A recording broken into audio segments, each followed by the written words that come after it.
नमस्कार साथियों, स्वागत है आप सभी का आपके अपने इस यूट्यूब चैनल सुमित अल एग्जाम स्टडी में। दोस्तों, आज के इस वीडियो में हम पढ़ने वाले हैं मुगल वंश। मुगल वंश हिस्ट्री का बहुत ही महत्वपूर्ण टॉपिक है और इस टॉपिक से हर एग्जाम में परीक्षा में प्रश्न पूछे जाते हैं, चाहे कोई भी एग्जाम आप उठाकर देख लीजिएगा। तो ये टॉपिक जो है मोस्ट इंपॉर्टेंट रहने वाला है। तो इस टॉपिक जो है हम डिटेल के साथ इस वीडियो में कवर करने वाले हैं, जिससे पढ़ने के बाद आपको कभी कन्फ्यूजन इस क्वेश्चन से नहीं रहने वाली है कि ये क्वेश्चन कहाँ से आया, कहाँ से नहीं आया।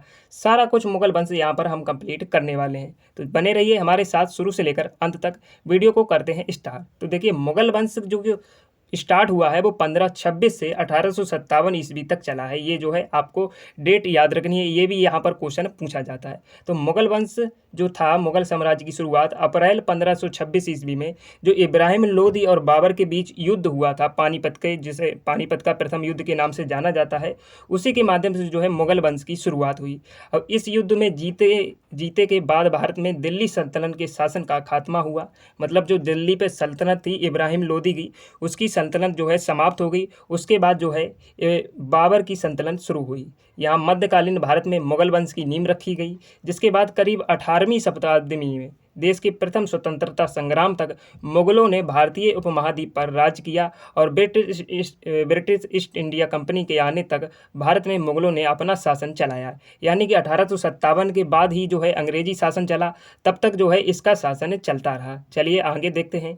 इसके बाद जो है इसका जो नाम था वो था जहरूद्दीन मोहम्मद बाबर। इसका फुल नाम भी पूछा जाता है काफ़ी बार प्रश्नों में कि इसका फुल नाम क्या है। तो इसका फुल नाम है जहरूद्दीन मोहम्मद बाबर। तो मुगल वंश का संस्थापक कौन था? तो जहरूद्दीन मोहम्मद बाबर था, ये याद रखिएगा। इसका वास्तविक नाम ये वाला था, ठीक है, याद रखिएगा दोस्तों। इसका जो जन्म हुआ था वो 14 फरवरी 1883 ईस्वी में फरगना के एक छोटे राज्य में हुआ था। जो फरगना है वो उज्बेकिस्तान में मतलब है। फरगना एक राज्य या छोटा गांव हो सकता है जो कि उज्बेकिस्तान देश है, उस देश में जो है फरगना राज्य है, ठीक है, याद रखिएगा। कब हुआ था? 14 फरवरी 1883 ईस्वी में। इसके पिता का नाम जो था वो था उमर शेख। ये तैमूर का वंशज था, ठीक है। इसकी माता कुतुलुक निखार खानुम थी, जो कि मंगोल वंशज थी। यानी कि अलग अलग वंश के इन दोनों लोगों का मिलन था, ठीक है। तो चंगेज खां वंशज थी, याद रखिएगा। इसके ये पिता यहाँ पर देखे गए हैं उमर शेख मिर्ज़ा, और ये इसकी माता है कुतलुक निखार खानुम। इसकी बाबर की भी आप मूर्ति देख लीजिएगा, बाबर इस प्रकार का दिखता था। चलिए आगे देखते हैं। कोई भी क्वेश्चन आपका जो है यहाँ से छूटने वाला नहीं होगा। वीडियो को शुरू से लेकर अंत तक हमारे साथ बने रहिएगा। 1494 ईस्वी में पिता की मृत्यु के बाद, जब जहरूद्दीन मोहम्मद बाबर की पिता की मृत्यु हो गई, उसके बाद जो है 11 वर्ष की आयु में, केवल 11 वर्ष की आयु में फरगना का शासक बना। जहाँ यह पैदा हुआ था वहाँ का शासक बना। फिर इसने जो है प्रारंभिक कुछ कार्य किए, जैसे कि 1494 ईस्वी में समरकंद को जीतने का प्रयास किया, परंतु असफल रहा। फिर उसके बाद इसने जो है 1497 यानी कि 3 सालों के बाद इसने फिर से समरकंद पर जो है कब्जा किया और 100 दिनों तक शासन किया। यानी कि जब इसने कब्जा कर लिया समरकंद पर, तब 100 दिनों तक शासन किया। उसके बाद इससे जो है सत्ता फिर से छिन गई। फिर 1501 ईस्वी में इसने फिर से इस पर युद्ध किया और पुनः समरकंद को जीत लिया। इस बार इसने जो है 8 महीने तक शासन किया। कितने महीने तक? वैसे तो 243 दिनों तक इसने शासन किया है, लेकिन यहाँ पर जो है अगर महीनों की बात की जाए तो केवल 8 महीनों तक ही शासन किया है। तो 8 तियो 24 यानी 240 दिन, यानी 243 दिन ही हो रहे हैं। फिर 1504 ईस्वी में काबुल और गजनी को जीता इसने। 1507 ईस्वी में पातशाह की उपाधि धारण की और 1511 ईस्वी में एक बार पुनः समरकंद पर आक्रमण कर अधिकार कर लिया और 1512 ईस्वी में इसे खो बैठा। मध्य एशिया में असफलता के बाद यह भारत की ओर बढ़ा। जब इसने समरकंद पर 1512 ईस्वी में जब समरकंद खो दिया, उसके बाद इसने जो है अपना कदम भारत की ओर बढ़ाया। तो ये सारी इंपॉर्टेंट जानकारी जो है आप याद जरूर कर लीजिएगा, स्क्रीनशॉट ले लीजिएगा, ठीक है। आपको PDF भी दे दूंगा, डिस्क्रिप्शन पर लिंक दिया गया है टेलीग्राम का, वहाँ से आप डाउनलोड कर सकते हो। चलिए आगे बढ़ते हैं। आगे देखिए, जहरूद्दीन मोहम्मद बाबर ने 4 युद्ध किए हैं। कौन कौन से युद्ध किए हैं? पानीपत का प्रथम युद्ध किया, खानवा का युद्ध किया, चंदेरी का युद्ध किया और घाघरा का युद्ध किया। अब इसके अभियान के बारे में पहले जान लेते हैं। तो 1519 ईस्वी में इसने जो है भारत के लिए प्रथम अभियान लड़ा था। तो भारतीय सीमा क्षेत्र जो बाजौर और भेरा को जाना जाता है, इसने सबसे पहले 1519 ईस्वी में जीत लिया था। फिर 1519 ईस्वी में पेशावर को भी इसने जीत लिया।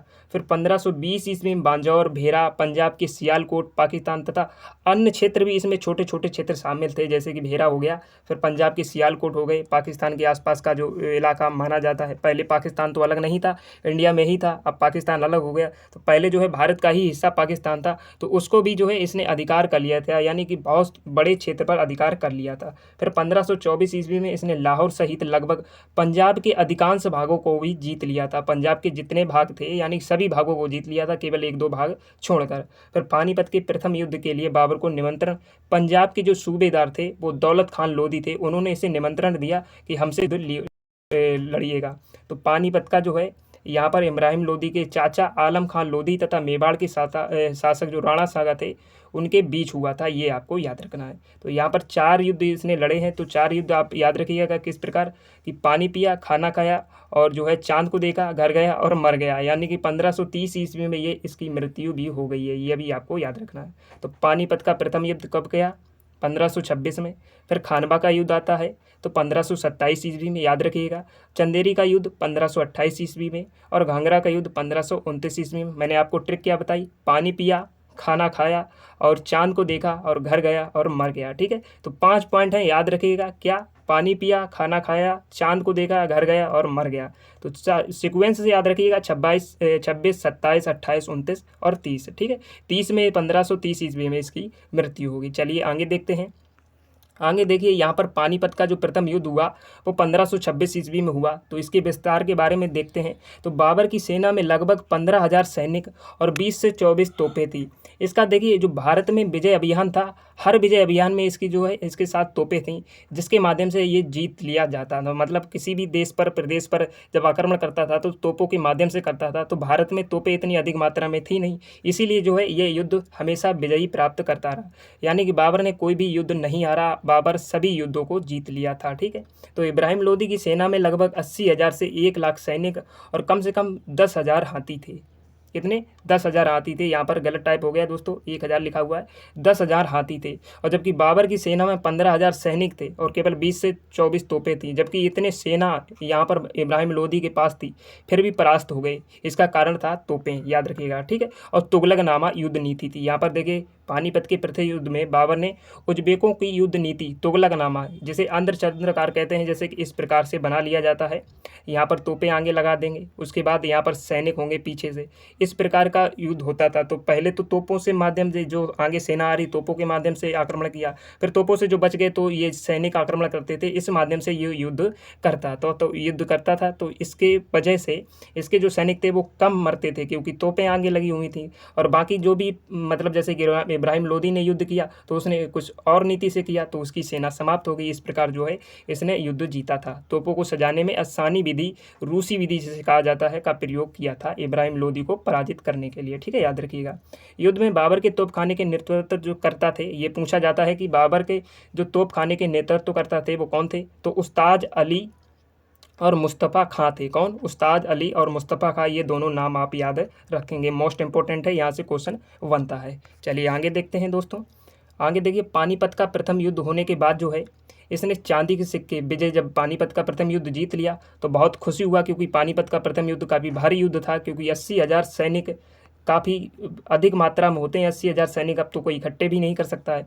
तो 80,000 सैनिक जिसके माध्यम से इसने जीते, तो चांदी के सिक्के उसकी खुशी में चलवाए इसने, और जिसके कारण जो इसे जो है कलंदर दानी की उपाधि दी गई जनता के द्वारा। किसके द्वारा? जनता के द्वारा जो इसे जो है कलंदर दानी की उपाधि दी गई। फिर उसके बाद जो है खानवा का युद्ध होता है 1527 ईस्वी में, और ये किसके साथ होता है? तो बाबर ने भारत के रहने वाले जो मतलब पहले इसने योजना बनाई, ये जो आया था भारत, इसने पानीपत का प्रथम युद्ध किया, लेकिन इसका रहने का शासन नहीं था, यानी कि भारत में रहने का शासन नहीं था, केवल धन दौलत लूट के भाग जाना था। लेकिन जब इसने देखा कि यहाँ पर जो है धन दौलत बहुत अधिक है और इसे लूट के ले जाना असंभव है, तो इसीलिए जो है इसने रहने की योजना बनाई, यानी कि भारत में स्थायी निवास रहने की योजना बनाई। और फिर पानीपत का प्रथम युद्ध में बाबर ने यह निर्णय किया कि यह भारत में स्थायी रूप से रहेगा। जैसे ही बाबर ने भारत में रहने की योजना बनाई तो राणा सांगा जो थे, मेवाड़ के राणा सांगा ने इसका विरोध किया, और 1527 ईस्वी में खानवा का युद्ध हुआ। कहाँ? आगरा के समीप यहाँ पर युद्ध हुआ, और इस युद्ध में बाबर विजयी रहा और राणा सांगा जो है हार गए थे। तो बाबर और राणा सांगा के बीच हुआ था, ये भी आपको याद रखना है। चलिए आगे देखते हैं। खानवा के युद्ध की जो मुख्य पॉइंट हैं वो यहाँ पर देखिए, बाबर ने अपने सैनिकों का मनोबल बढ़ाया और सैनिकों पर लगने वाले तमंगा नामक टैक्स को खत्म कर दिया था। यहाँ पर पूछा जाता है कि बाबर ने जब खानवा का युद्ध हुआ था तब कौन सा कर समाप्त कर दिया गया था, तो तमंगा कर जो है कर समाप्त कर दिया था। बाबर को हर हाल में, क्योंकि ये युद्ध जीतना था, इसलिए तमंगा कर जो है इसने हटा दिया था। इसी युद्ध में बाबर ने जिहाद शब्द का नारा दिया था, क्योंकि इसके पास कोई और शब्द नहीं था, इसीलिए इसने जिहाद शब्द का दिया कि जिहाद के लिए लड़ो और मरो, आपके लिए जिहाद ही है। तो इसने इसका प्रयोग किया और इस युद्ध में बाबर अपने सैनिकों को मदिरा पीने से भी रोक लगा दी, क्योंकि मदिरा पीने से काफ़ी हानि होती है, इसलिए जो है इसने मदिरा पीने पर भी रोक लगा दी और इस युद्ध में भी यह विजयी रहा। बाबर ने जीत लिया इस युद्ध को भी और राणा सागर को हरा दिया। फिर अगला युद्ध आता है इसका, वो चंदेरी का युद्ध आता है। चंदेरी के युद्ध जो है मालवा और बुंदेलखंड की सीमा पर स्थित एक महत्वपूर्ण व्यापारिक और राजनीतिक केंद्र था। तो इसने देखा कि जब यहाँ पर व्यापार हम नहीं कर पाएंगे तो क्या फ़ायदा, तो इसने चंदेरी का भी युद्ध किया। तो युद्ध में बाबर ने मेंदिनी राय को पराजित किया, जो कि चंदेरी के राजा थे। कौन? मेंदिनी राय, उसको पराजित किया। उसकी दो पुत्रियों को, अपने दो पुत्र